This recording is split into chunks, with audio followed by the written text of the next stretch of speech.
भारत में corona virus की रफ्तार तेज होती जा रही है। कोरोना का दैनिक आंकड़ा 7,000 के पार पहुंच गया है। आज लगातार दूसरा दिन है जब देश में 7,000 से ज़्यादा नए कोरोना केस दर्ज किए गए हैं। केंद्रीय स्वास्थ्य मंत्रालय की ओर से शुक्रवार को जारी ताज़ा आंकड़ों के मुताबिक देश में पिछले 24 घंटों में कोरोना के 7,584 नए केस मिले हैं, जो बीते दिन की तुलना में 4.8% ज़्यादा हैं। अब तक भारत में कोरोना वायरस के 4,32,05,106 मामले सामने आ चुके हैं। वहीं पिछले 24 घंटों में 24 लोगों की कोरोना से जान भी गई है। इसके साथ ही देश में मरने वालों का कुल आंकड़ा बढ़कर 5,24,747 पहुंच गया है। हालांकि राहत की बात यह है कि कोरोना से ठीक होने वाले मरीजों की संख्या भी तेजी से बढ़ रही है।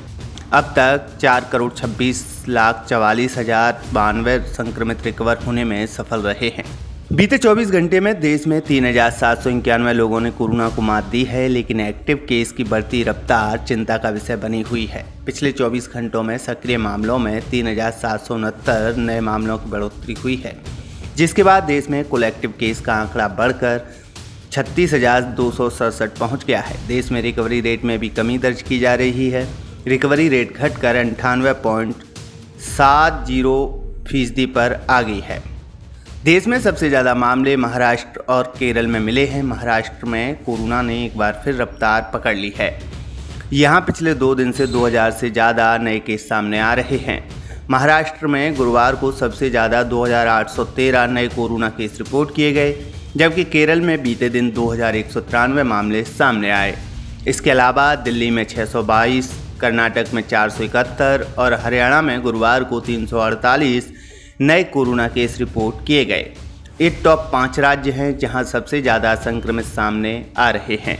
देश में मिले कुल केसों में से 85% इन्हीं 5 राज्यों में से दर्ज किए गए हैं, जबकि अकेले महाराष्ट्र में 37% से ज़्यादा केस दर्ज किए गए हैं।